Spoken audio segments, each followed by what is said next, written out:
Okay, guys, great to catch up with you again. And I was looking back on the last weekend, and I just had a flashback to March Madness past. I think I had football overload, if that's even possible, with all the college football games and the Lions and all that. And it just was crazy. Lots and lots of football that we'll get into here on this podcast. But I don't know about you guys. Is there such a thing as too much?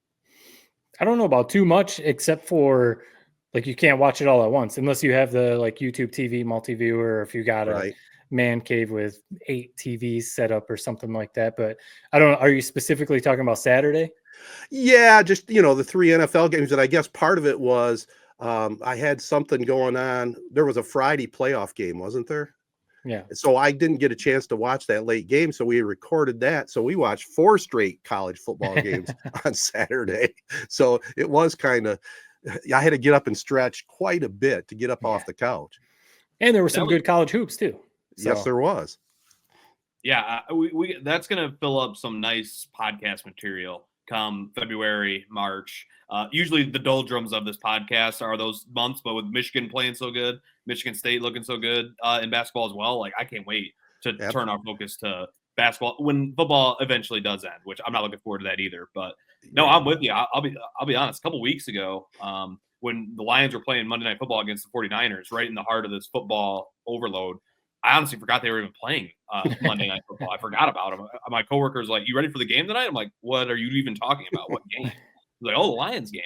Oh, that's right. They are playing tonight. So I get it, but there's no such thing as football overload, man. It's heaven on earth is what this time period is. Which is what that's exactly what Roger Goodell loves. Because I mean, I honestly I think pretty soon there might be NFL games every day of the week. I mean, they might add a Tuesday game to go after Monday Night Football because Netflix picks it up or something like that. Right. And I mean, it's getting pretty out of control. But like you said, everyone watches it. Oh, you can complain about Thursday nights or whatever, but everyone watches. Speaking of football, obviously, we had the coach on last week, our last pod, Tony Anise, and we got a lot of great feedback on the interview we had with him.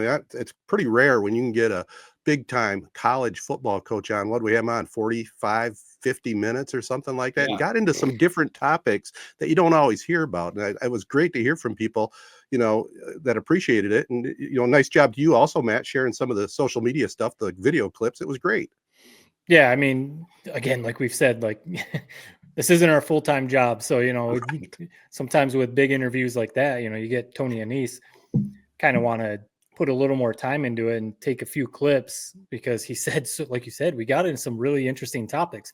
We've talked to him, like you said, third time now. And, usually we talk about Corona and Ferris and stuff, but, getting into the state of college football, I guess, was super interesting to hear his thoughts. And yeah, I mean, he was definitely in vacation mode because he said a couple times, I can talk to you guys as long as you want. So no, it was definitely cool talking to him. And then day or two later, it was announced D2 Coach of the Year, which no brainer, but another trophy to his trophy case. What's funny is the only feedback I heard about that was I walked into work like a few days after that, and everyone's like, "Dude, Tony totally body bagged you in that interview," and basically said, "We got to get you a new haircut." Yeah, notice he's wearing a hat tonight. I haven't shaved my head since, so I've been rocking the lid the last few days. So I don't know. That was basically the big feedback I got back from that was, man, he really put you in a body bag. So I had the little, I guess if you want to call it, montage of clips. I had to add that because it was pretty funny. He didn't hold back. I know he knows your guys' family pretty well, so not shy giving you a little bit of a jab, but it makes it like, I mean, we could probably talk again with him for hours, but it's interesting to think about that. Like, he's older than you, right, Ted? I know No, he's younger than me. He's younger. Okay. 4 years younger. Yeah. He's younger than you, but you always think about that, that generation connecting with really now people younger than you, Jared, 18, 17, 18, 19-year-old kids. Like, I would have been curious to ask him that challenge, like a 65-year-old man or, whatever he is, trying to connect with a 17-year-old kid. Like, how do you do that? Try to talk about the music, like, or, what are you into? But he's obviously doing well with it. Right. What I would imagine is, obviously he's gotten players there even before he had the proven track record. Now he probably just points to his fingers with the 3 rings and says, "Come here if you want to win them." Yep. and the guys in the NFL, like he brought it up a couple times. He's multiple players in the NFL from Ferris. So when you can national championships, guys in the NFL, I don't know what else you can say. I did see he kind of alluded to a little bit of, other coaches calling some of his players before the national title. And one of his linemen did transfer to Michigan, which, good get for Michigan, but I wonder if that was one of those players. I wonder. I know he has ties to the Michigan staff. He mentioned a couple of those guys. Yeah. I'm blanking on their names. It's I'm not even gonna guess on his name. The offensive coordinator. Yeah. So yeah, it wouldn't surprise me if there was some ties there. But if we're gonna lose, we're all Ferris guys. If there's a college that's gonna be picking these guys, I mean, aren't we thankful it's Michigan and not Michigan State or something like that? I'm sure that'll probably come at some point. And I don't blame them. If you're showing more, think about like the way they run the ball. Like, let's go get some offensive linemen from Ferris State. And I think his last name's Hatter. It's like 6'5", 330. It's like, yeah, you'll fit in nicely in the maize and blue. So pretty fun little get. But yeah, it might have been who he might have been referencing a little bit. Who knows? Also, congratulations to a couple of his assistants, defensive coordinators were named coordinators of the year defensively. His nephew, Tony Anise, Phil's son, who was a standout at Central Michigan, and Ryan Hodges. I believe Hodges played for him at Montrose years ago. He's a Foxhole guy. I think he's been with him like everywhere forever. Yeah. It seems like. So yeah, definitely. So congrats. Yep. All right. Well, this is episode 342 of the 3 Point Podcast. And I just want to thank our corporate sponsor, Memorial Healthcare, the Wellness Center, over 25 fitness classes and access to many of their top-notch amenities. More info can be found online at memorialhealthcare.org and the socials at Memorial Healthcare Wellness Center. Also want to thank our other partners. They include AZee Branding Solutions, Jacobs Insurance Agency, Kori Shook and Associates Real Estate Services, Nelson House Funeral Homes, Rivals Taphouse and Grille, Success Group Mortgage and Servicing, Shiawassee County Fair, and ALS of Michigan. We're going to take a quick break, and then we're going to do a little bit of a deep dive into the Detroit Lions and maybe a little bit more football right after this. Rivals Taphouse and Grille is the area's go-to spot for the best in food and drink. Meet up with your friends and catch your favorite sporting events on over 20 high-def flat-screen TVs. And our 120-inch projection screen. Rivals can handle your large or small parties and is an awesome spot to put on your fundraising events. Weekly food and drink specials including gourmet burgers, wings, pizza, homemade soup, and salads. Rivals also stocks a large selection of craft and domestic brews. Rivals Taphouse and Grille, the official gathering spot of 3 Point Podcast, located on the corner of Shiawassee and M21 in Corunna. All right, guys, I know we were going to record this on Monday night. We're recording it now on Tuesday. I was called into radio duty to fill in for Joe, who had to deal with some family stuff. But, man, we were itching to get going Mondays. Let's see if we have the same energy tonight, maybe a little bit behind us. But, man, all I know is that game on Sunday night had me on the edge of my seat. The second half was just a brilliant piece of work. It was great to see Anzalone come back and really lead that defense. I mean, just thoughts on the game to start this convo.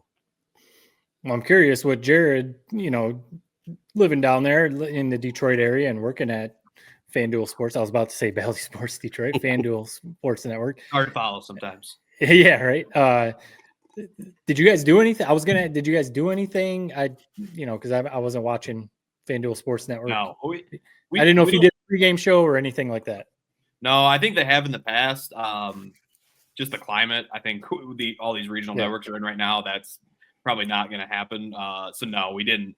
Which I'll be honest, I didn't hate it, man. I'm at the couch. I'm watching this football game, eating pizza, just like the rest of everybody. So, yeah, no, it's a shame. I definitely think maybe once upon a time, maybe there would have been a little something, but yeah, not today's world, or at least in today's current world. Maybe in the future we could do something like that again. But well, the big storyline for us is it's got to be. I re-listened to our podcast from last week. You were all over the Jahmyr Gibbs thing, and you put your money where the mouth was, man. You jumped all over it and won some bucks. It was idiotic. So for those of you who are listening, I sent you guys a picture of a bet I made. So let me give the reason why I made this bet. So it was Jahmyr. It was a special DraftKings prop. And I'm not going to act like I'm some high roller. I mean, I won $175 on this thing, but I bet 5 on it. Right. So basically, Jahmyr Gibbs, 35-1 to score 4 touchdowns. And it was dumb. The only reason I bet it is because I was laughing with my buddies saying it was going to be the Jahmyr Gibbs game. And I saw that. I'm like, I got to place this just for the laugh of this ticket, how incredibly preposterous it is. And that's just that's the luck of it. But what's funny is when you make that bet, my first thought was, man, I had $15 written into that before I placed it, backed it out, said, this is stupid. Just put 5.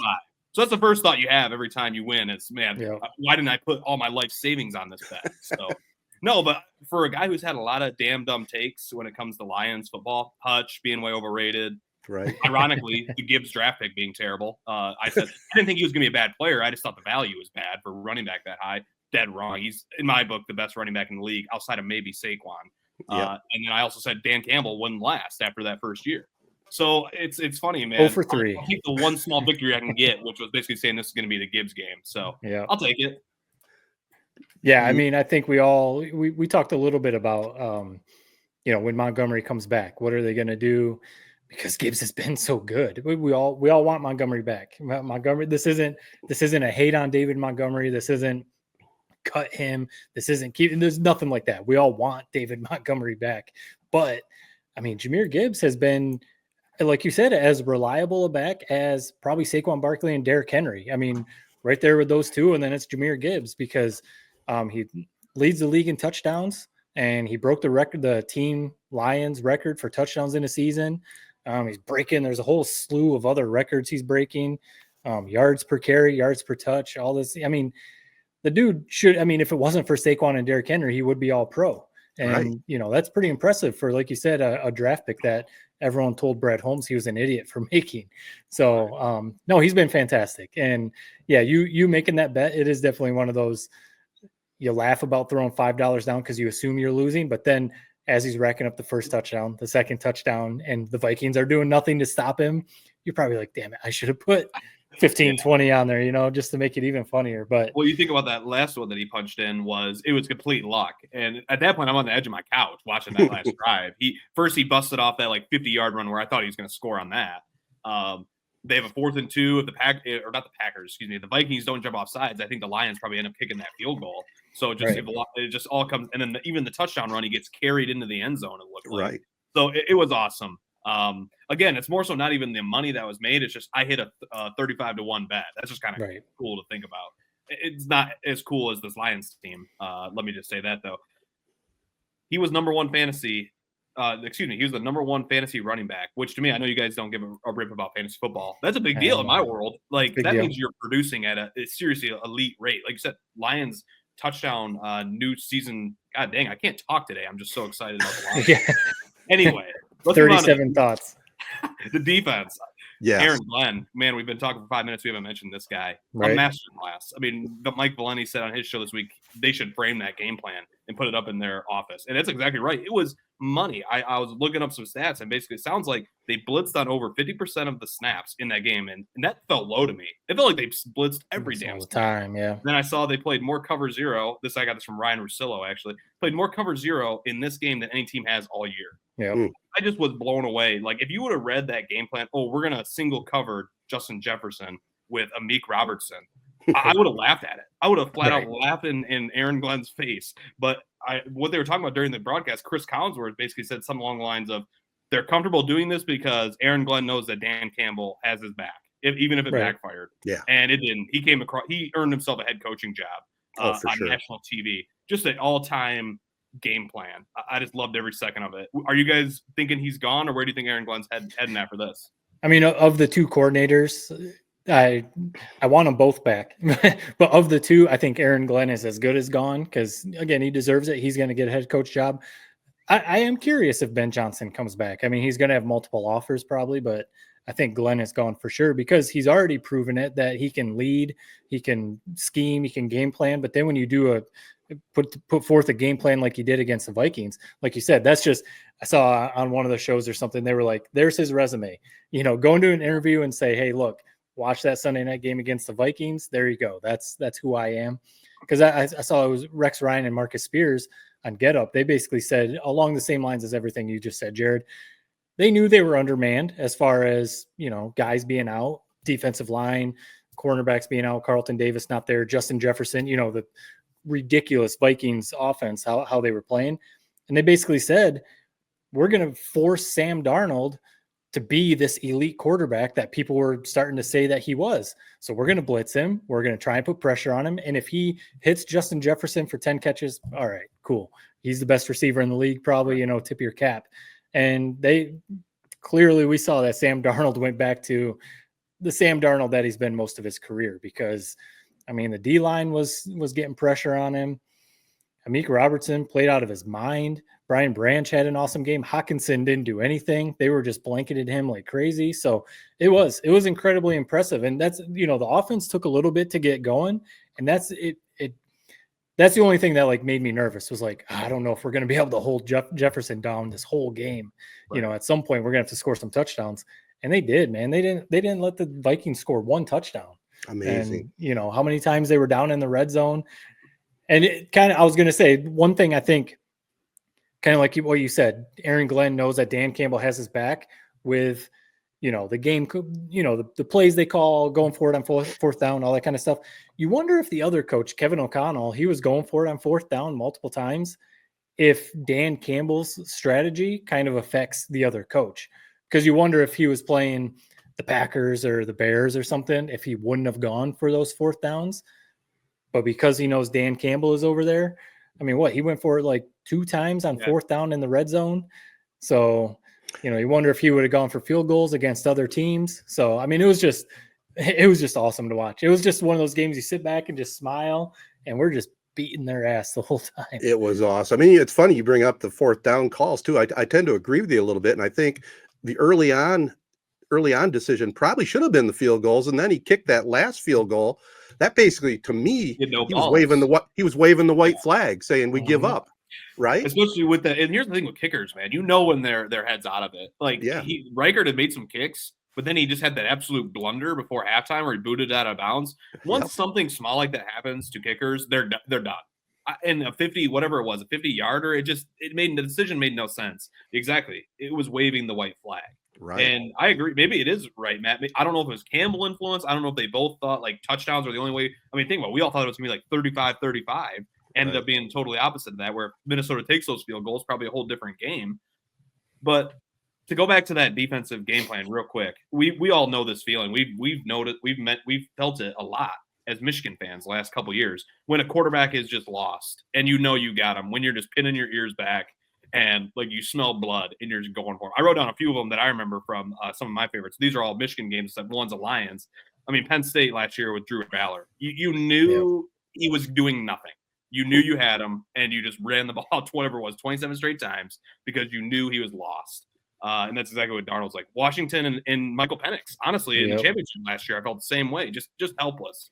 Nothing they could do. Will Howard, second half against Michigan this year. That last drive, couldn't even get a first down. He just whipping it out of bounds, just got him. And then the last one I'll throw in, just because this I felt the need to get a Lions one in there. CJ Stroud, second half of that Texans game, just was done. It's the best feeling in the world. Like my dad was getting all nervous because when they went for that final fourth down, lower, and they got the offsides penalty. He's like, just kick the field goal. Just kick the field goal. I was like, dude, I don't even care. Go for it for the laugh of it. This game is over. It's been over for what feels like eternity now. Darnold was just lost. What do you got, real quick on the Vikings, what do you guys do if you put on your GM hat? What do you do with Darnold now after that game? Let's say he has one more dud in the playoffs that eliminates him. What do you do with McCarthy waiting in the wings? Go ahead, Matt. I mean, I think that playoff game might almost be the deciding factor, because if he goes out there and, like you said, Jared, if he lays a dud and they get spanked by the Rams, then his last 2 games, essentially 2 playoff games. I mean, the Lions, it wasn't a playoff game, but for the number 1 seed, laid a dud, and then you go into the playoffs and he lays another dud against Matthew Stafford. I think that would be enough to say, hey man, thanks for the good season, but we got to go with the kid we drafted. Right. But if he goes out there and leads them to the Super Bowl or something like that, it's hard to move on, but yeah, it'll see if McCarthy's ready. It will depend on this next game for sure. But then it's weird that how the NFL is that way, because he's had a fantastic year, obviously, and it led them to where they're at. But the Lions did show some flaws. I mean, Collinsworth pointed out perfectly. when he holds that ball just a split second too long, it's all over, Yeah. and then he has to start running around looking for somebody. Lions had a perfect game plan, and it was just awesome. So that's a good question to find out what they're going to do with him. And it will probably come down to that Ram game. Yeah, and it might be the money thing too, because you always hear about it, the rookie contract. McCarthy's on that rookie contract right now, and Darnold, because of the season, like you said, Ted, he's probably going to be asking for quite a bit of money. Oh, yeah. So they might be like, you know what, we'll save some money. We'll hope McCarthy can be just as good, and then we can use that money to sign, some defenders or something. But what would be wrong? And honestly, this is what I would do as GM. You franchise tag him. Right. If you guys watch the offseason Hard Knocks with the Giants, their GM basically, out of the kindness of his heart, wouldn't franchise tag Saquon. And I'm like, yeah, I appreciate that sentiment, but also you should have just franchise tag his ass. Right. And it's maybe a little evil when Darnold has this huge year, but regardless, he's going to be paid top 5. I mean, you're the one that resurrected his career in a way. It is what it is. That's the business. You're going to get franchise tag. And if you have a few rough games come, next season, we're going to pull the plug and we're going to go with JJ. Yeah. It's a good problem to have for the Vikings, right. But back to the Lions. Is this the most inspiring story in sports if they win it all this year? Oh, my God. I know everybody's been talking about the injuries, but my God, I mean, we were all pretty freaking bummed out after that Bills game, and they just stayed the course. It's like almost Kevin Garnett. Anything is possible. It's almost, you feel inspired watching them. I love this team so much. Would you say that's fair to say? Are they going to win the ESPY for best sports comeback or best sports story of the year? I mean, if they make it to the Super Bowl, especially if they win the Super Bowl, it's hard to argue if this isn't one of the best stories in sports history because of the Lions history, the TED hashtag since 57. Mm-hmm. Okay, yes, they've made a couple NFC championships, 91, and then, last season, of course, but never been to the Super Bowl. All the injuries. I mean, you lose your potential defensive player of the year, week 5 or whatever it was that Hutch went down. 12 other guys on the defense that are on the IR. Anzalone comes back with a steel plate in his arm. You've got Amik Robertson, who's written off by the Raiders, goes out and shuts down the best receiver in the league. And then he drops the line that he did in the locker room.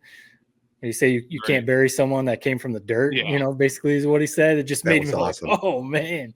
No, and then everything else. Goff was written off by the Rams. And then he has to watch Stafford go out there and win a Super Bowl with the Rams. And then if Goff can lead on, and then the whole Dan Campbell story. I mean, I'm just racking up reason after reason to give the Lions, that best story in sports title. But I mean, they still got to go out there and do it. The week off was huge, though. I mean, Montgomery's going to be able to come back. Terrion Arnold, who it looked like broke his leg, the way he was acting.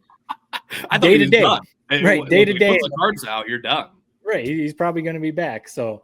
Zeitler, the offensive lineman, that looked like he popped his hammy, but looks like he's going to be fine. There's a couple other guys that are probably coming back.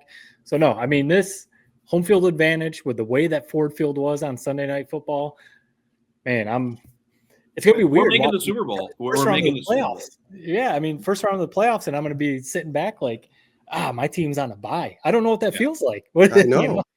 And we know the statistics about getting that first round bye. It is almost like a given you're going to make it.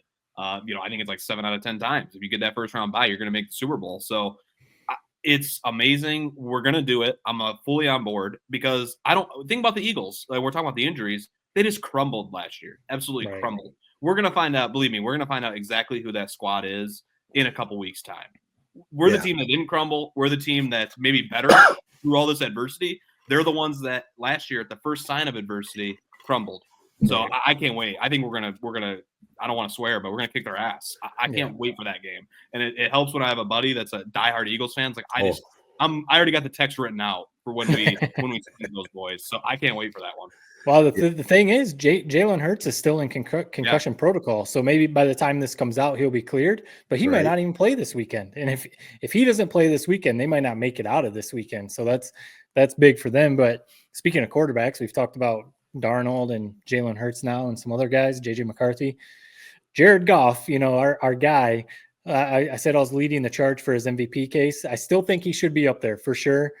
But he didn't – if he would have went out there and had just a 3 touchdown, 300 yards, just throwing dots all over the place, I would have been even more like, dude, give this guy the MVP. Yeah. The 2 interceptions, and he didn't have he played fine. I'm not knocking him, wasn't his but best. he didn't have his like best game ever. No.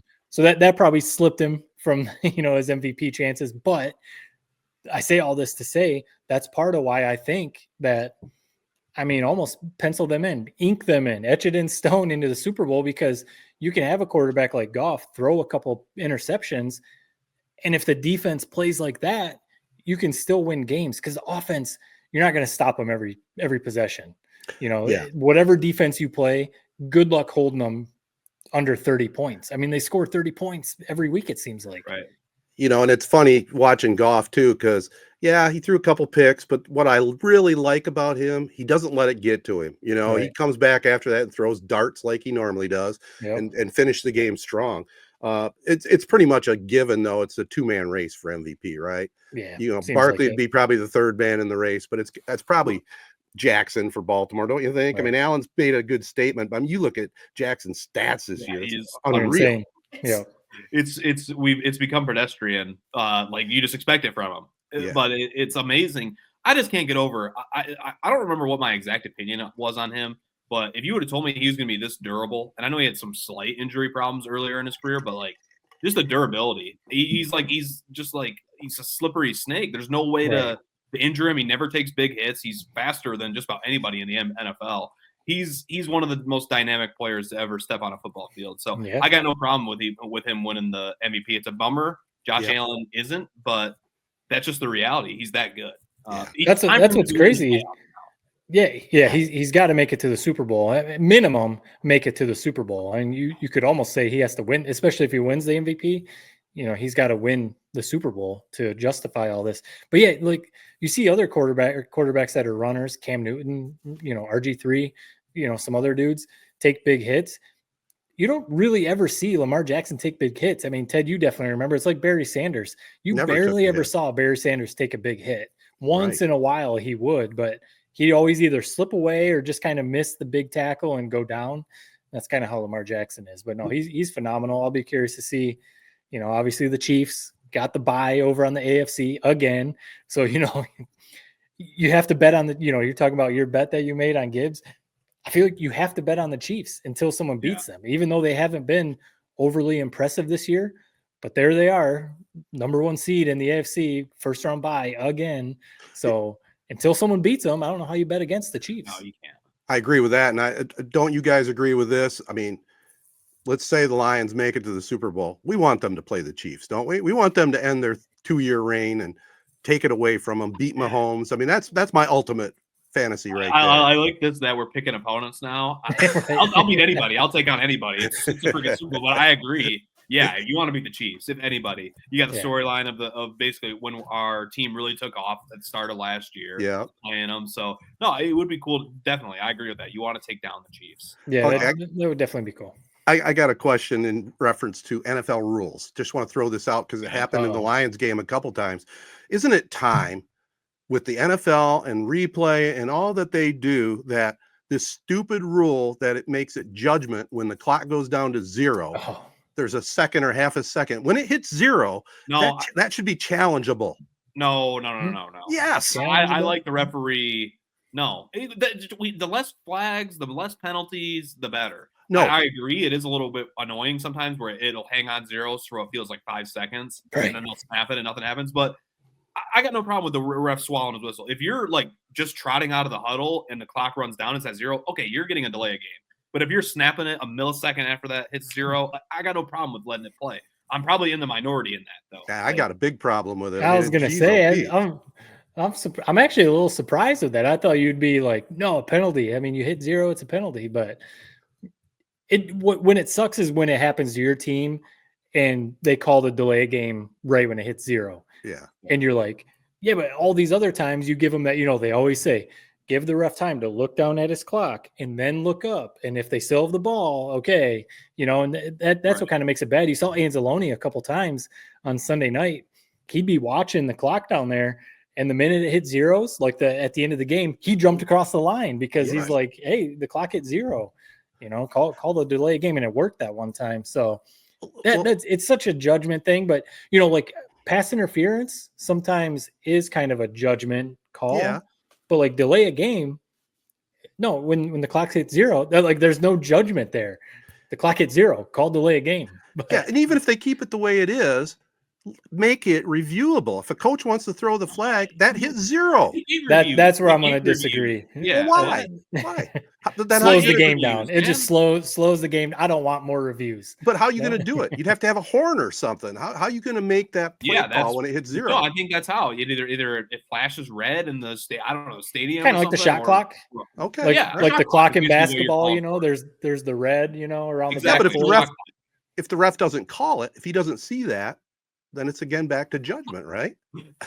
I agree. It is a little bizarre, Right. in this day and age of technology, but it's not a hill I'm going to die on. I mean, Okay. It probably will get changed at some point. I bet It you that should. will change. But this is also the league that still lets a ref spot the ball wherever he wants, and they run a chain out there and try to measure a first down with a chain when it's like, dude, put computer chips in the ball. Like, what are we doing? and Put a they had computer a chip in the couple bad ball, spots. put a computer chip in the pylon, There and you this is go. all solved. Yeah, But that is the one, maybe the most perplexing of them all, to be honest. I wonder, have they tried anything? Have they tested anything? Like, it just seems like it's such a no-brainer to turn that to technology. I'm with you. right. And we had a couple bad spots. The Craig Reynolds spot that ended Right. up leading to the fourth down getting tipped, and we ended up getting stopped. Like, I felt there was a couple bad spots that we had that luckily didn't cost us the game. I just want to give a shout out to this guy. He's not maybe a league favorite, but I love this guy, Kirby Joseph. Oh, Just a unsung, leads the league in interception. Just an unsung cool cat. He's really climbed my ranks as one of my favorite players. Great moment post game. Terry Arnold, who at this time we thought his season was over. Right. They're talking about, he talked about how when he went down, the first person he saw was Uncle Kirby, I think is what he called him. And he said how that's how he knew, like, this guy's always had my back. I love Kirby Joseph. He gets this hate for like dirty hits. It's the most annoying thing in the world. I'm not just saying this as a Lions fan.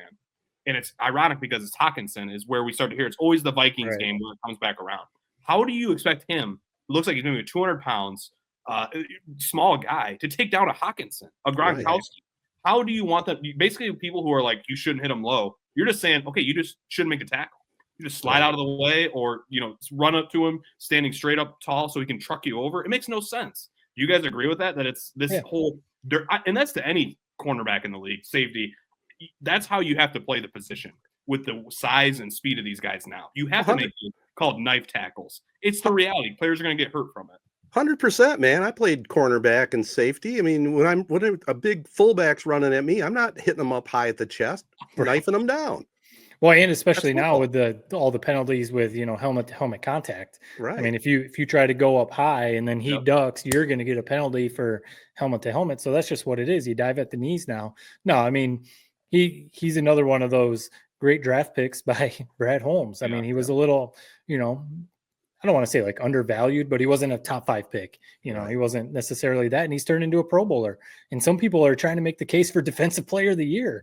So, I mean, I would say that's probably a long shot, but you could probably make the case, but no, I mean, he's becoming a leader.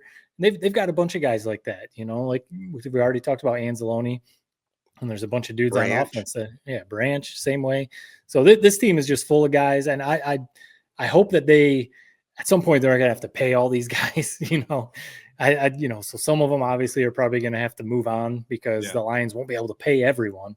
But, right now I'm going to enjoy this ride right now because this is the Lions with the number 1 seed and the first round bye. I mean, it's literally never happened in franchise history. It's awesome. I mean, they can do no wrong. They can do no wrong right now. Can we talk about too, like Jared, you talked about one of your bad takes. I mean, we all kind of had similar take, but about Dan Campbell wanting him out after not just after the 3-13 first year, but they started 1-6 in the second season. So you can, he started 4-19 in his first 23 games as Lions head coach. And we just see Black Monday, Gerard Mayo, the Patriots fire him after 1 season. Antonio Pierce, Raiders fire him after 1 season. And there's other coaches that have gotten let go. But it's actually like pretty impressive that Sheila Ford and Brad Holmes didn't listen to yahoos like us saying, fire Dan Campbell, get him out of here. Because I bet a lot of other teams after 3-13 and then after a 1-6 start in year 2, that might have been this isn't working. We got to move on right now. They stayed the course. They finished that season. They ended up 9-8, and then obviously the rest is history. NFC title game last year and number 1 seed this year. I mean, it says a lot about, and I don't know if we've ever said this about the Lions. It says a lot about the ownership. Yeah. The Lions used to have the worst ownership in probably all sports, but for them to stick by Dan Campbell and Brad Holmes, to have the vision and stuff. I mean, it's crazy to think right now that the Lions, as far as Detroit, the 4 main franchises in Detroit pro sports, the Lions have the best franchise of the 4 pro sports. It used to always be the Tigers. I mean, it used to always be the Red Wings, but the Tigers used to always be up there too. Not right now. I mean, it's the Lions. The Lions are they're humming right along. Yeah. To me, what makes Hamp the best owner and maybe arguably the league, she stays out of it. Just let these guys do their job. How many times do we hear stories of like the one that just came across from maybe a month ago, the Jets owner declining a trade for Jerry Jeudy because his Madden rating was too low. Like, what are we like? These people, and you hear about like the Dallas Cowboys. I love Jerry Jones. I am a Jerry Jones guy, but he's got his fingers all over the draft room. You just got to let these people go, and that's what they've done. Dan Campbell, Brad Holmes, for better or worse, we're going to ride you until either the train falls off the tracks or you win us 2 back-to-back NFC North titles. And it just worked out. It's amazing that the best skill an owner can have is basically no skill. Just let people do their jobs and stay away. And she's done an amazing job of that. Oh, I mean, that's a great code to go by in business in general. Hire the right people and let them do their thing, man. Just manage them a little bit. And another name that doesn't get talked about a lot, which I think also is a big part of the Lions' success, is Chris Spielman. In those war rooms, man, I think he brings a lot to the table with his knowledge and his connections. So, and they got a lot of good things going right now. And the curse is going to end. There's never been a Detroit Lions head coach getting another job or an assistant getting a head coach job and do it. And he's going to probably lose 2 of them. If they win the Super Bowl, I think we got to face the reality, probably losing both of them. Yeah, there's a slight chance Johnson might stick around, but can I say okay?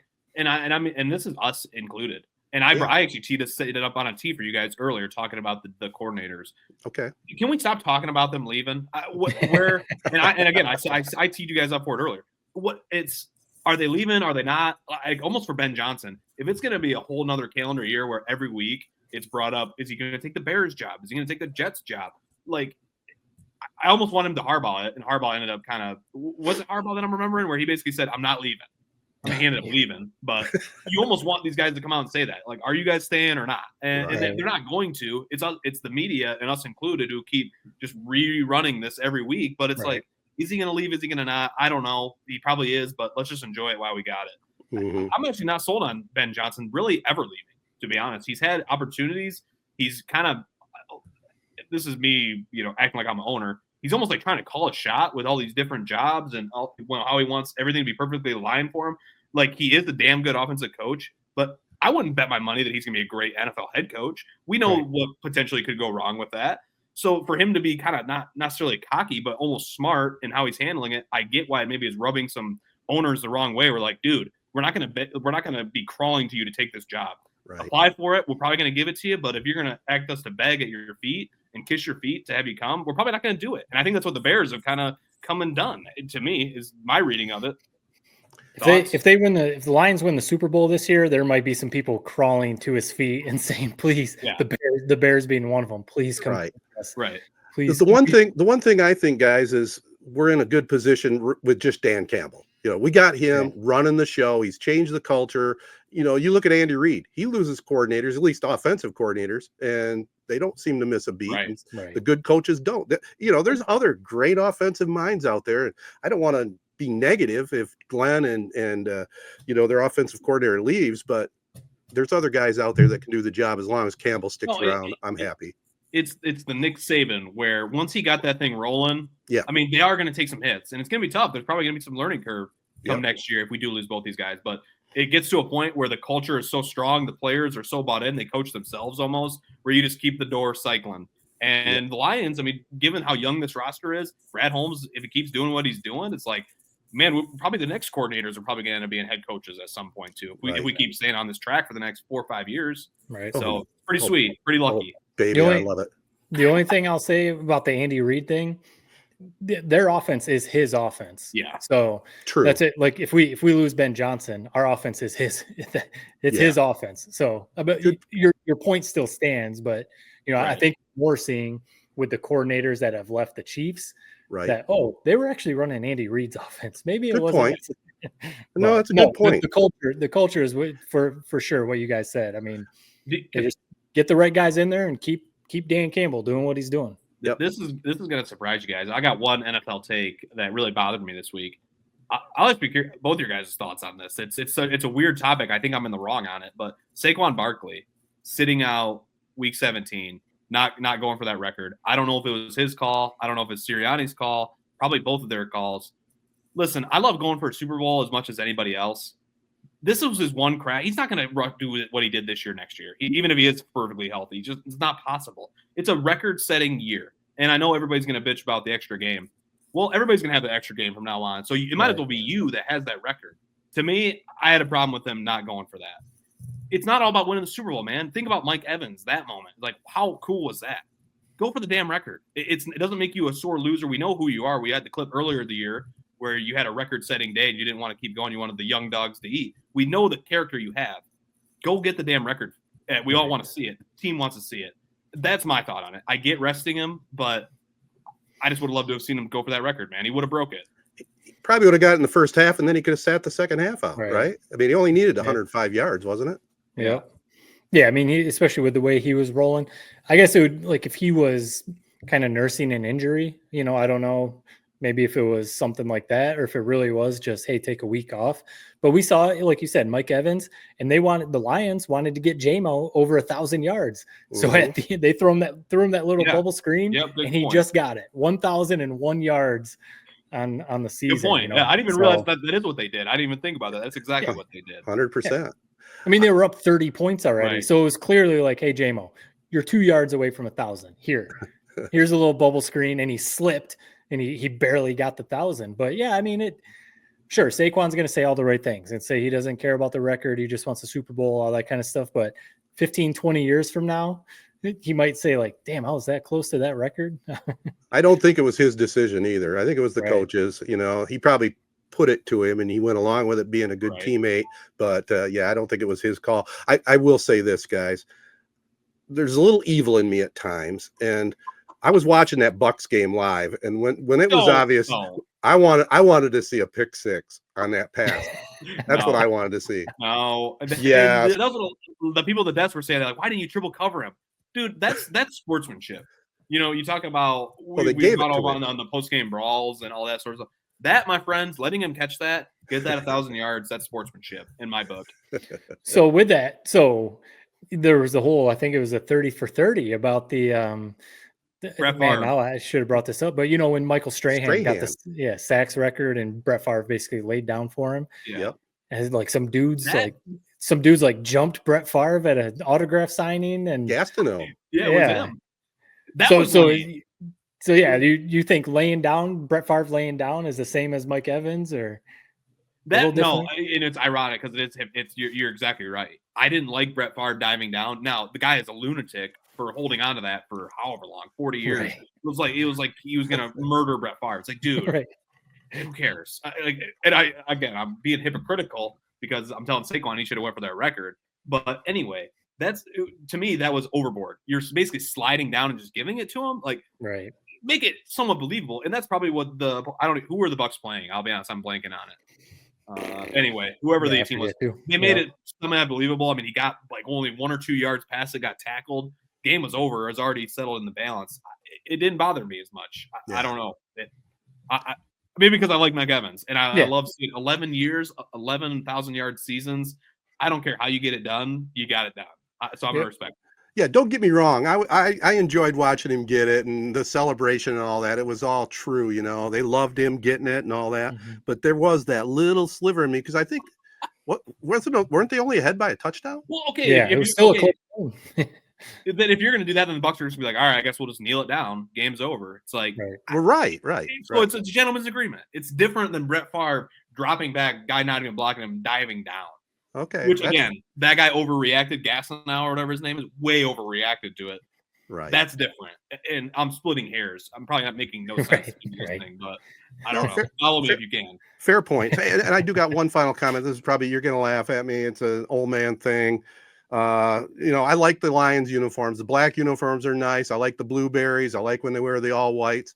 But here's my wish, guys. And I'm not going to lose any sleep over it. But if they do make it to the Super Bowl and they're the home team, I want them to wear the blue, the silver pants, the old school uniform in the Super Bowl. That's my wish. Thoughts? No, I 100% agree. I like the alternates. I didn't mind the all gray color rush that they used to wear. I didn't mind it. The all white, I think, is one of the coolest. Any team. Looks very good. Michigan's all white. The Tigers home all white. I just think all white looks so nice in sports.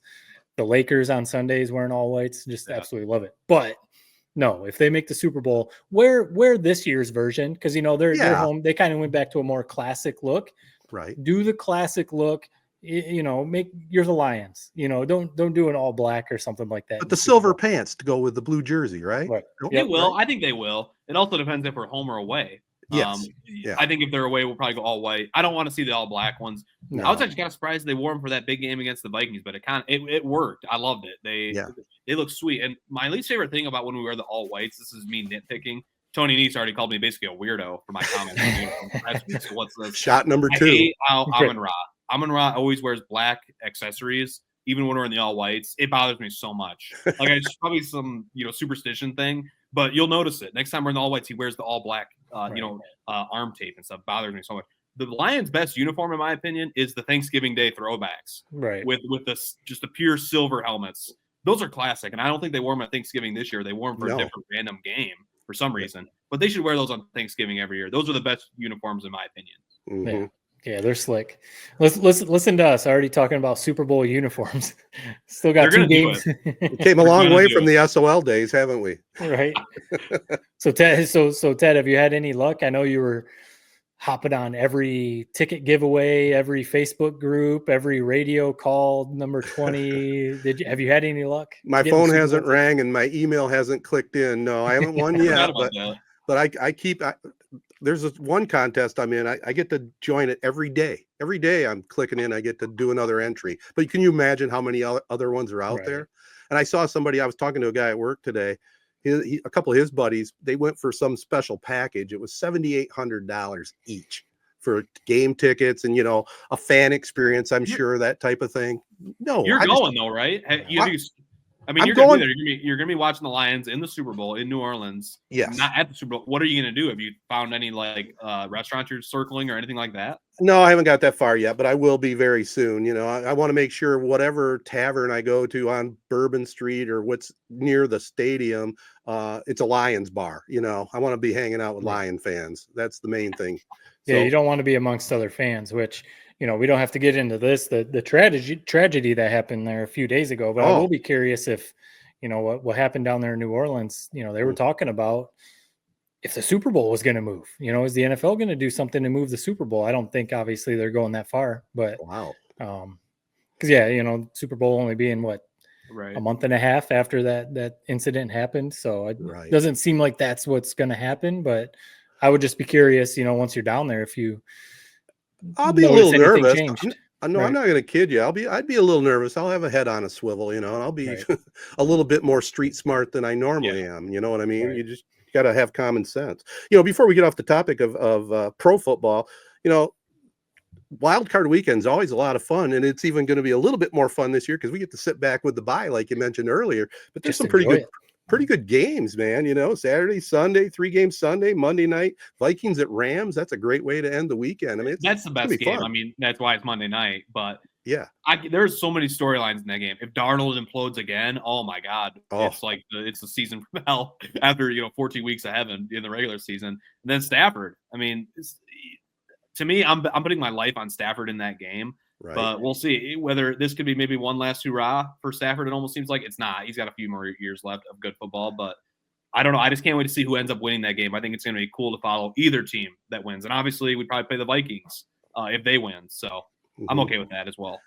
Yeah, and so SoFi Stadium out there could end up hosting both championship games. If the Chargers and the Rams make the AFC NFC title game, both championship games would be at SoFi Stadium, which would be kind of Unreal. crazy. But that's another one. Obviously, we're Jim Harbaugh fans, but him turning the Chargers from a 5-win team to, a Super Bowl Super Bowl contender, we can say Sure. that, but a playoff team is nothing short of impressive. But, can Justin Herbert, put a playoff win together? Stafford is just that guy. Like, is he ever going to not be good? I mean, yeah, he's probably got a few years left, but man, the dude is just, he's consistent, man. He just puts up numbers like crazy, but Gunslinger. That's what he is. Yeah, no doubt. Speaking of, what was I lost my train of thought there for a minute. Go ahead. I was going to say something in the NFL. I think let me just throw this one random little story out. It's actually a little bit old. It's kind of out of middle of nowhere. Then we can go back to probably college football is where we're going next. Yeah. Jim Larrañaga. So we've all seen this. Miami basically was upset with the NIL or with NIL world. He had 8 players want to transfer out after they made the Final Four last year. Legendary coach, a couple Final Fours, all-time OG. I hate how he retired mid-season. Yeah. Are we just going to ignore that? Right. Again, it's a little bit old news, but I mean, are you kidding me, man? You knew the rules when you signed up for this year. Right. You knew the NIL. Like, this is he's blaming an off-season problem for retiring mid-season. When I checked a few days ago, 4-9 record, 0-2 in the conference. That's why you quit. Not because of the NIL. Yeah, that sucks. And maybe that's why you didn't hang out for a few more years. But you saw the writing on the wall. It's a bad squad. Maybe I lost him to the portal, and I'm out. Did you guys have any problems with that? I know I'm the weirdo calling out this legend, and he still is one hell of a coach. And I'd tell him that if he was standing here. But, like, I thought that was lame how he retired. It's weird. And then, think of Tony Bennett with Virginia. He retired a week before the season started. Yeah. So pretty similar to Larrañaga. You can't question because you don't know everything that's going on with these guys. So I try not to judge or, I try not to take too many shots. But if you had to ask me my opinion, yeah, it rubs me the wrong way because it's like finish the season out. And like you said, you knew what was coming into it and you knew some guys hit the portal. You knew, whatever, everything that went on. It'd be like if Dan Campbell quit on the Lions after all these injuries. Right. It was just like, I can't do this. I'm done. Finish the season. I think what it does is it sends a bad message to all the people who hate the transfer portal and these players who, hit the transfer portal because they weren't getting the playing time they wanted. Well, look at these coaches, these legendary coaches giving up on their team right before the season or mid-season. That's just as bad as these dudes hitting the portal, So, it sucks, but it's just college sports now, I guess. Yeah, but to be honest with you, it probably wasn't handled right, but that's so far down on my radar. I don't pay that much attention to it. That's the least of my concerns. I did get my senior moment back though. Okay. One final thought on the NFL, and we could have been on the other side of the coin.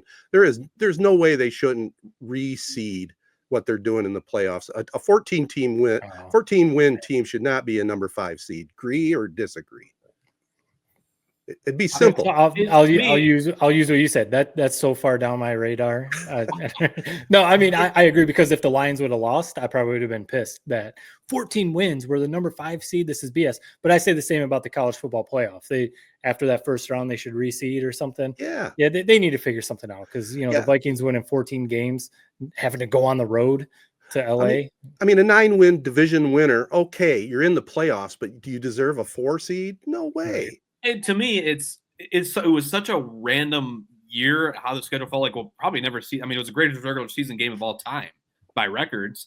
Right. To me, Minnesota, I think they kind of landed where they deserved. I mean, think about the intensity, ratcheted up.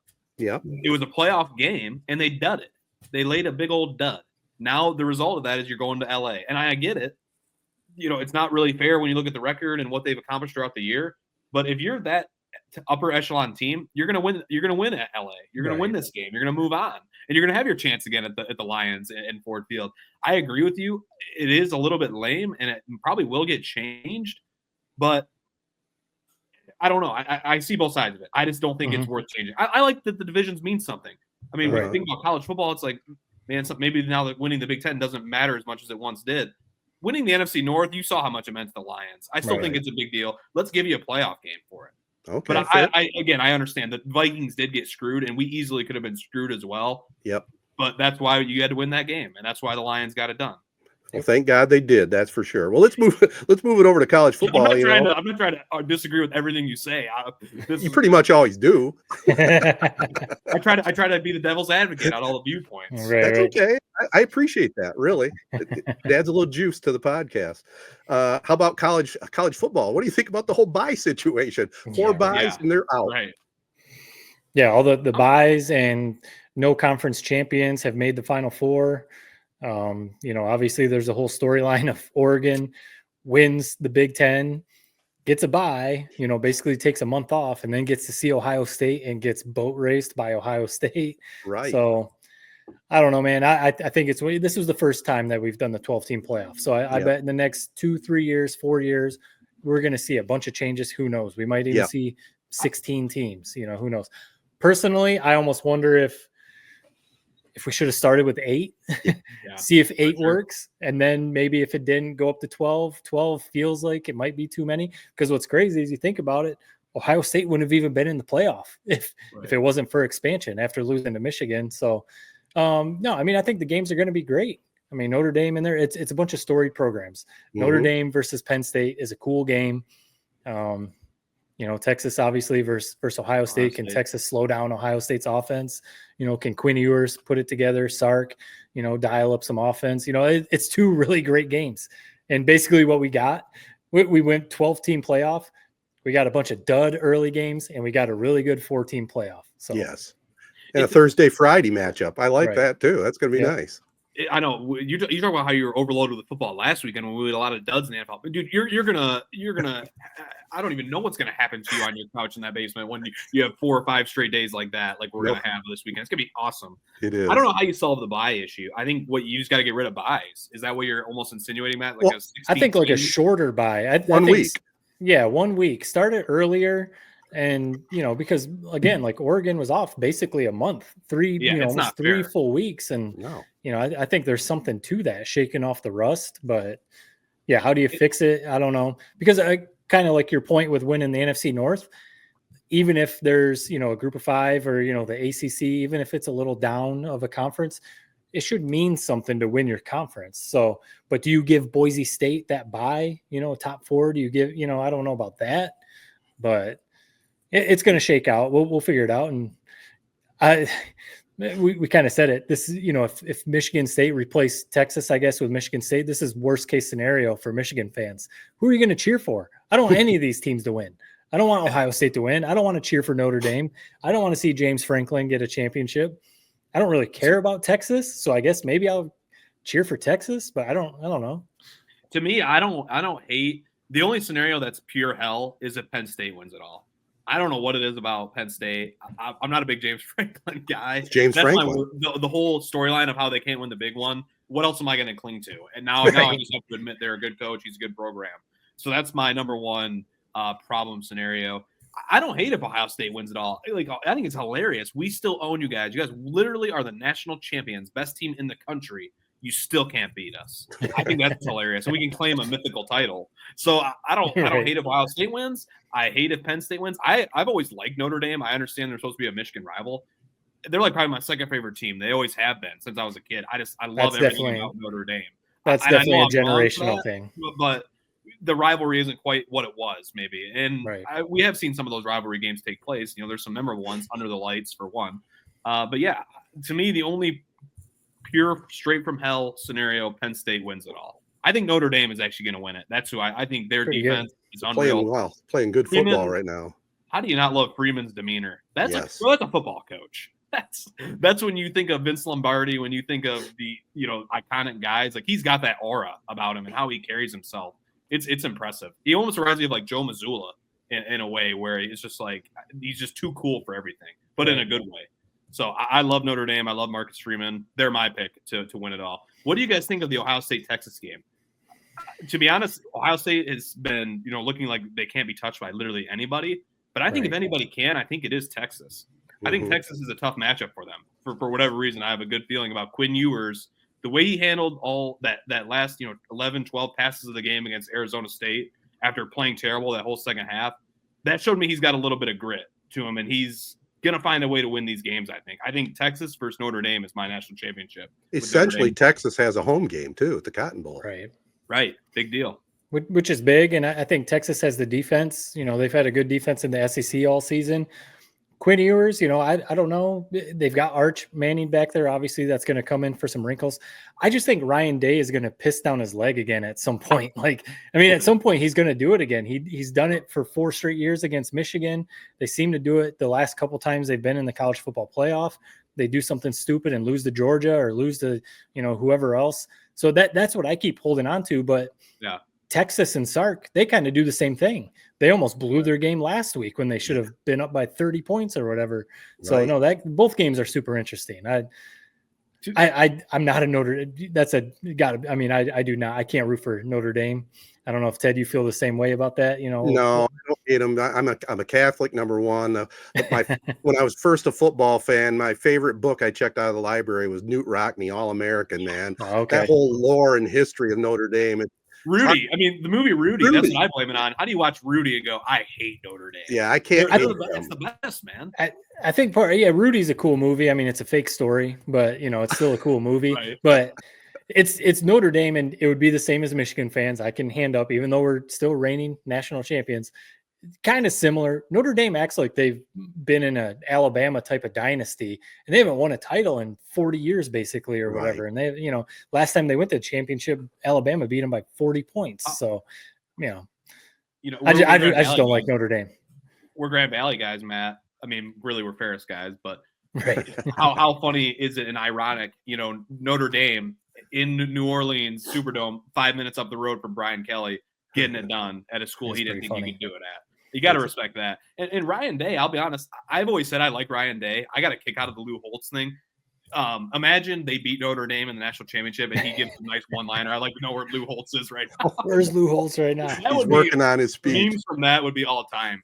But you got to respect Ryan Day. I didn't think he had it in him. The way they've responded to that Michigan loss and really looks like they've turned the corner and have really been dialed in. If they win the national championship, you got to tip your cap to him. It's a hell of a coaching job. I know they're loaded, but man, it felt like the world was imploding on him after that Michigan game. And I didn't think they would survive it. I really didn't. Well, that's good stuff there. And we got to get to the prep spotlight. Before we do, just a couple quick comments, boys, on our Pistons. They're playing great basketball right now. 18-18 as we record this, and Chauncey Billups night the other night.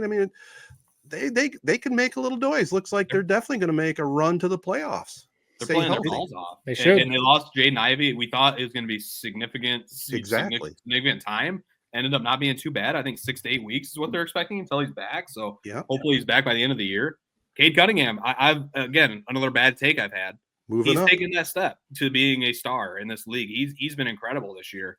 And they finally got some shooters around him. Malik Beasley's second in 3-pointers in the entire NBA behind Anthony Edwards, which is kind of funny to think about Anthony Edwards. You don't imagine him as a 3-point shooter, but he's a dead eye. Right. So the whole team is really rounding into form. I think the most important thing to me, they just seem to really like each other. The culture, we took Bickerstaff coming in. Right. Monty Williams, my God, you got to be wondering what he's thinking watching this, man. 28 straight losses.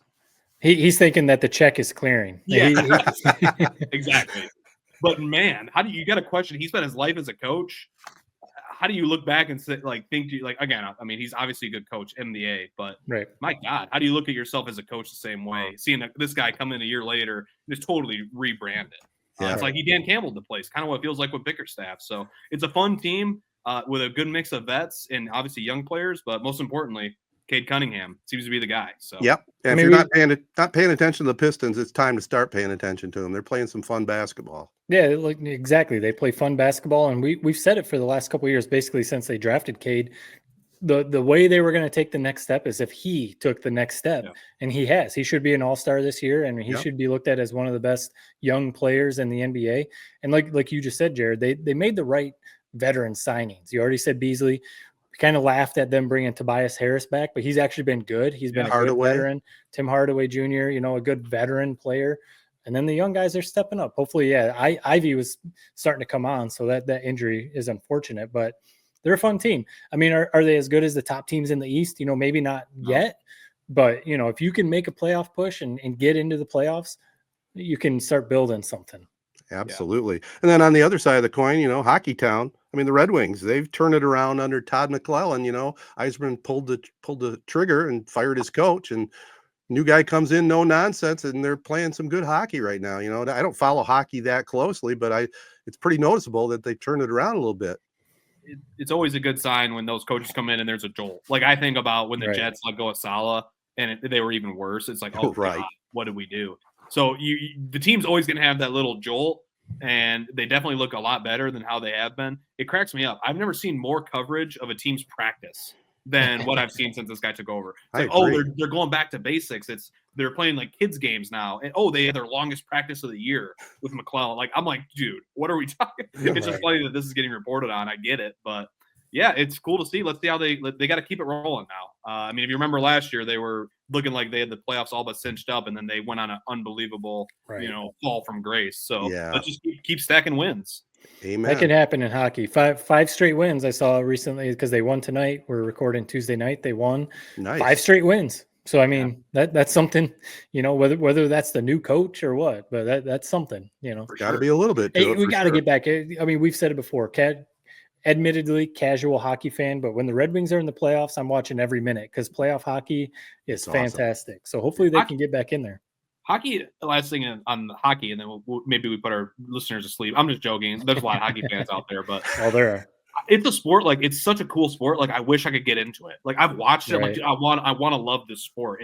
The culture is cool, and I just can't do it. I don't know why. It's something wrong with me. But you're exactly right. Last year, at the end of the year, when they were going down to the wire in those games versus Montreal, I think it was Montreal, and Lucas Raymond had those 2 magical goals. It's like it's the most electric thing you've ever seen in sports television.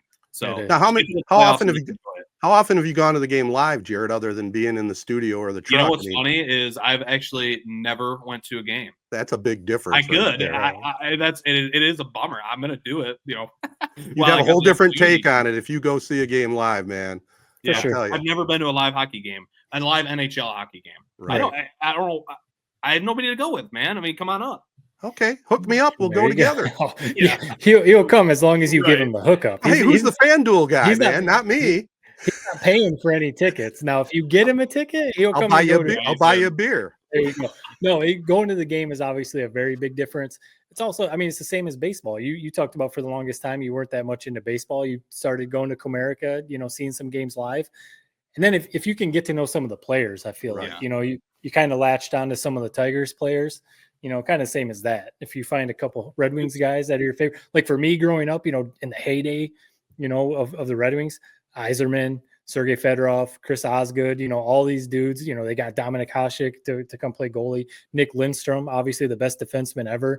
I mean, the Red Wings were just littered with stars through the 90s. Name dropping, man. You got the legends there. I love it. It's funny you mentioned the knowing of the players. I was like to think about that with the Lions team. Like, I know every player on this Lions team. I've never, even with the Michigan team, the national championship team, like whenever somebody makes a tackle, we all do. We know exactly who did it. The second stringers that are now playing big time snaps, the Vildors of the world.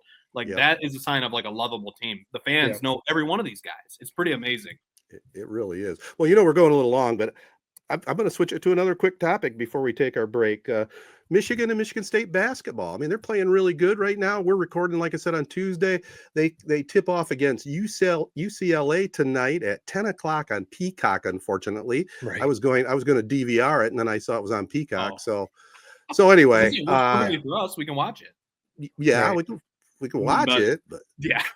If you stay awake, I guess I'll watch it on the replay off Peacock tomorrow. I do have Peacock. Watch the replay. I saw Jalen Rose is going to be on the call, so that's kind of cool. Oh, really? Yeah, he's going to be doing color. So I don't know if he's trying to get into that or if this is just some special occasion. I can see him being good at color. It's funny because I've said I'm not a big Jalen Rose guy. I actually do think he would be good at that. So yeah. Well, it's going to be a great matchup, UCLA. I love that, man. Michigan, UCLA, same conference. It's awesome. Conference game, Michigan versus UCLA. Still kind of weird to think about. But no, Michigan, I mean, Danny Wolf is playing himself into a top 10 pick. I mean, he is the real deal. 7-footer, and they're fine. They're coming together. I mean, like we say about Michigan State every year, start slow, lose a couple of those early games against, UNC or, Kansas. They always schedule teams like that.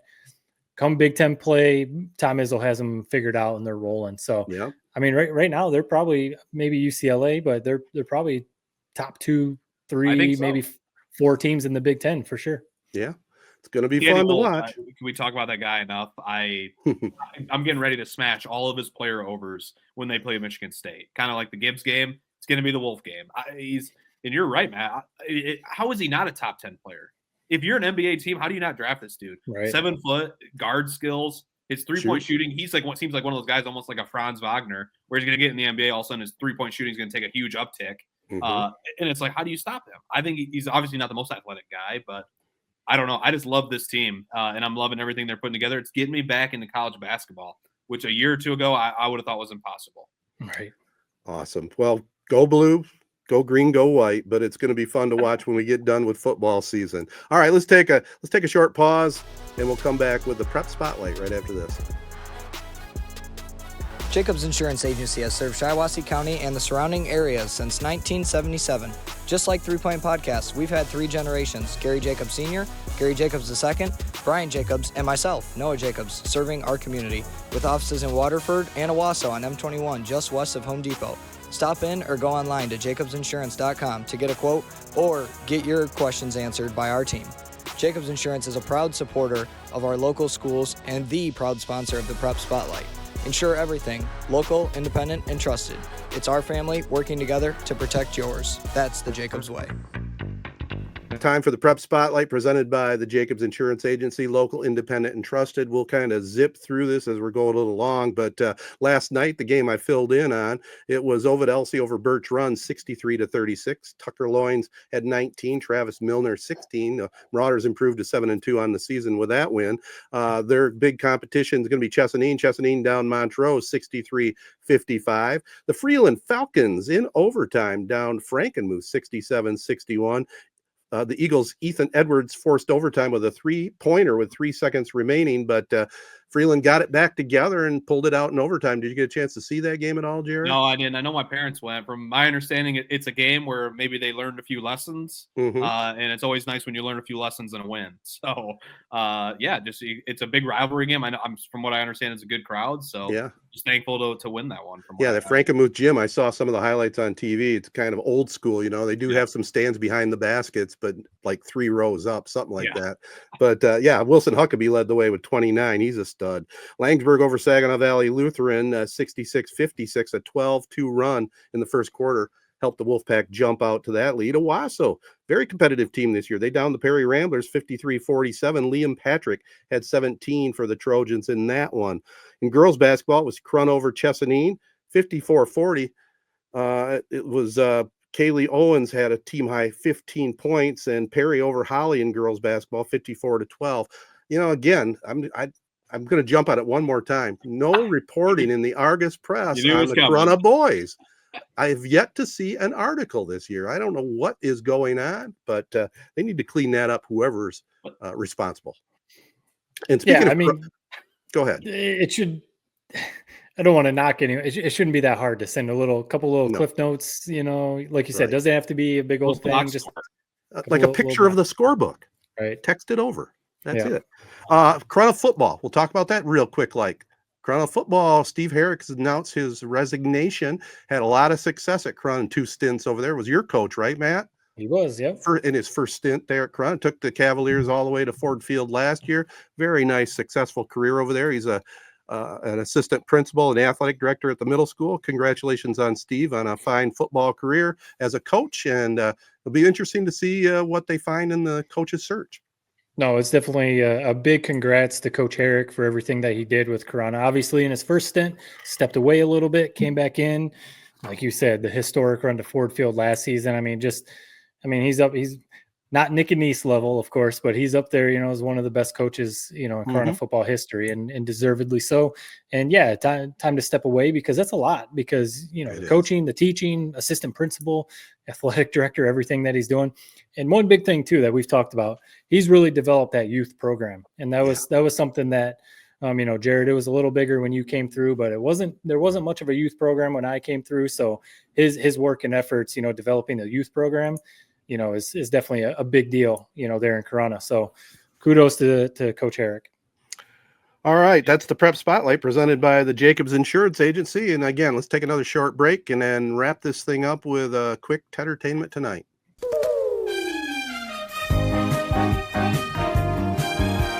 All right, guys, I got just one really I wanted to get on the table. I actually went to the movie theater and saw Wicked and was not disappointed. It was very good. Very good. Were you going in thinking you were going to be disappointed? Just the way you said that, I was not disappointed. Well, it's hard for me, and I know you guys laugh, but I think The Wizard of Oz, the original movie from 1939, probably one of the top 2 or 3 movies ever made. I mean, it's hard to compare it to a movie like, I think maybe the greatest movie was Titanic. Avatar, a lot of people think is the best movie. No, seriously. No, Titanic's a good point. That's not what I was thinking Shawshank is what you're going to throw out there. I was trying to think of what you would say. I love Titanic. I was not expecting you to say Titanic. I think it's one of the greatest. With your love for, like mafia movies and, all those, the Sopranos and all that kind of stuff. I was not expecting, the murder. Can you educate me and probably most of the listeners, I think, that aren't in this world? What exactly is the Wicked storyline? How does it apply to the Wizard of Oz? I don't understand that. All right. You're familiar with the Wizard of Oz. You've seen that enough times to understand the whole concept. Dorothy, goes to the Emerald, and Wicked Witch and all that. Well, the Wicked, it was originally a play. It's the story of Glinda, the Good Witch, and Elphaba, the Wicked Witch of the West, how they became who they were. It shows them when they're young, and it's just a great storyline. And I'm not a big fan normally of going to the movies that are musicals. I like plays that are musicals, but movies usually are duds to me. There's a few exceptions like West Side Story and a few others, but this was really good. The music, the songs are great. The acting was phenomenal. And, if you go back to the 1939 Wizard of Oz movie, the graphics and everything was pretty amazing for that time, but to see it nowadays with the technology, it was fascinating, man. You got to see it on the big screen. If you haven't, don't wait to watch it at home. If you can get to the big screen, that's the way to go. And we just by chance, the movie theater we went to, it was called the kids karaoke thing because we went at 10:30 in the morning. That's what us old folks do. But they have all the lyrics to the song, like karaoke style, at the bottom of the screen. And so it wasn't distracting. It was awesome. My daughter, every movie that we watch now, Disney Plus, Netflix, has the words because my daughter makes us do that. So she can see the words to all the songs, all the Disney songs. So it's not surprising. Okay. No, that's cool. No, I'll be honest. I did not expect that kind of review from you about Wicked because I know what you've said about musicals and stuff like that. 3 thumbs up. 3 thumbs up. 3 thumbs up. All right. Yeah, I've seen, it's getting so many mixed reviews. I think most people are saying it was really good, but there's a lot of people saying that didn't, I think it's mostly the people who are all Broadway, love Broadway plays. They're like, the movie does not do it justice. That's the same as the people who like take an adaptation of a book and they're like, the movie is not as good as the book. That's kind of what I take from that. But I mean, the music, and I've seen some clips. I don't know when I would get to the theater to see it, but I would definitely go check it out for sure.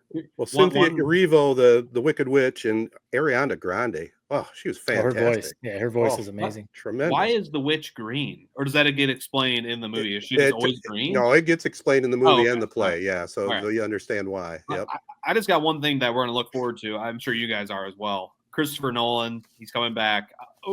A movie completely out of left field that he's going to do. The Odyssey from English class. If you ever had to read that old poem, I think is what Homer's Odyssey. It's going to be awesome. He's this going to be his next movie that he directs. He's not a big CGI guy, so I don't understand how he's going to pull off stuff like the Cyclops, but he's going to do it well. He's the best director in the business right now, in my opinion. I love the Batman movies. Those are probably my favorite. I grew up in the perfect time for those. As a kid watching those, they're awesome. So I just can't wait to see what he does next. And I've already heard rumors that Matt Damon might be the leading guy to play Homer, who is the main character. So it's going to be awesome. And I saw the best tweet I saw about it was, man, I'm jealous for the future English classes. They get to watch this movie in class instead of the 1980s thing that I watched in class. So I'm looking forward to that one a lot. I did see a preview for that. I remember watching that one too, the classic. You didn't have to read that book, Ted, or you didn't have to watch it? No, I'm aware of it, but no, that was Okay. before. That was after my time, I guess. Yeah. Yeah. Yep. No, I don't really have much of an update as far as Tedertainment. Did we get your Yellowstone review on? I think we talked briefly about it. I think it was the ending was great. It was predictable pretty much. You knew what was going to happen. Yeah. But the way they presented it, I thought it was good. And I think we talked the last time very briefly about what are they going to do if they have a spinoff, and Right. continue. And it's got to be the Beth and Rip storyline, I would think. And I think Gotta be. I've caught some rumors that they're already in some discussions about that. For But sure. but talking about Taylor Sheridan, I mean, I just watched another episode of Landman today. I think I'm 5 episodes in. Oh, it is so good. It is so Really? good. Oh yeah. I like it too. The one thing that's a little, but I think it's just maybe it's the show, and it's kind of just turn the brain off and enjoy it. It's like they talk about sex on that show. Like every conversation's about sex, and it's like, I mean, as a 25-year-old guy, I don't necessarily hate it, but 68-year-old, I don't hate it. It's kind of bizarre. It's a little overboard at some points, a little cheesy, but other than that, I love it. I mean, Billy Bob Thornton, I love him. Like you guys love Kevin Costner. Maybe Matt, you might also love Billy Bob too. Yeah. Ted, you might also love Billy Bob. I do. But I do. I just get a kick out of watching him, especially probably from Friday Night Lights is where I get Right. that. I'm thinking he's Gary Gaines every time I'm Right. watching these scenes, and it's placed in Midland, Texas, which is right outside of where Permian is. That's actually a Right. rival in Friday Night Lights, so it's the perfect marriage. Right. That's kind of like reminds me of Friday Night Light football, and it's also just a good kind of Taylor Sheridan show. I'm enjoying it as well. I'm all the way caught up. Yeah. Yeah, I Hey, need to start watching that, and because it's really along good. it's along the same lines as a Yellowstone, right? Just Yeah. different story. Except it's all oilmen, and yeah, Right. it's good. And Jared's right. There is a fair share of sex stuff, but I'm not saying it's bad or good. It just is. If you don't like that, I wouldn't watch it. Right. It's like that is like a pillar of the show. It almost seems like so. It's like I remember seeing some people say that about Yellowstone, the violence or the amount of I guess vulgar language in Yellowstone turned some people off. So I mean, if sex discussion isn't your thing, Landman isn't it, huh? Well, that was the first clip I saw of Landman was right. that wild clip of him talking to his daughter. It's like there's something like that every episode. His Something like wife, that every episode. his wife's a piece of work. I'll tell you that much. Yeah. But I think all the actors, like I think she's good in her role. Like She is. Allie, what's her name from Ellie Lartner. Yeah, we talked about her a few weeks ago, I think. Yeah. Last thing I'll ask you guys about the Sheridan verse. There's a very niche following that's appreciating this convo, but we all love it, so let's keep talking about it. Sure. Who is your favorite leading man actor? Costner, Billy Bob Thornton, Tim McGraw was one, Harrison Ford. Ooh. If you had to pick one to lead another Sheridan show, which one would you want to watch? Would you put Sam Elliott in there too? Who, I don't know. You guys know who was That's a was good he one. a main guy as well in one of them? Yeah, he Yeah. was in- Throw him in He was there. a sidekick, but he was a main character. Yeah. yeah. Sure. Yeah. Why not? Man, it's hard for me not to go Kevin Costner, but I'd be curious to see Billy Bob because I do like Billy Bob. But no, I mean, in that list, it's Kevin Costner for me. Yeah. You guys know I'm a Costner guy, but I'm so into Billy Bob's performance here right now. I mean, I love it. I'd see him in anything. Jared, I don't know if you saw one of his original movies, Sling Blade. No, never did. Oh my God, That's it's a good one. unreal. And then another one he's in with Halle Berry. I can't think of the name Monsters of it. Ball. Monsters Ball. Another fantastic movie. So Billy Bob, he does it for me. Yeah. All right. good. You're It's playing it. football. What's Red quote, but He was fantastic in Friday Night Lights. No, Tim McGraw was really good in his spinoff. Yeah. But no, man, Kevin Costner, he was perfect for Yellowstone, man. He It's was. a shame that he, it didn't work out or whatever. right. Yep. All right, that's Tedertainment Tonight, and that's our show. I want to thank the good folks at Memorial Healthcare's Wellness Center, over 25 fitness classes, access to all their amenities. Check them out for sure. AZee Branding Solutions, also one of our partners, along with Jacobs Insurance Agency, Kori Shook & Associates Real Estate Services, Nelson House Funeral Homes, Rivals Taphouse and Grille, Success Group Mortgage and Servicing, Shiawassee County Fair, and the ALS of Michigan. And again, we can't say enough thanks to all our partners, man. They help support us. We like to support them. And why don't you support them as well? It's going to be fun to watch all the football coming up this weekend. We also have high school basketball on Z92.5 this week. Friday night, St. John's travels to Lansing Eastern and Don Johnson Fieldhouse to take on Eastern. So that'll be a lot of fun. You like that Don Johnson name? Yeah. Who is that? I don't know. Some former Okay. guy at Lansing All right, I Eastern. thought it was some legend. He No, probably is it's- a legend. We just aren't aware. But Exactly. But it's a nice field house over there. I will say that. All right. That's it. Peace and love, everybody. Be kind. Thanks for listening.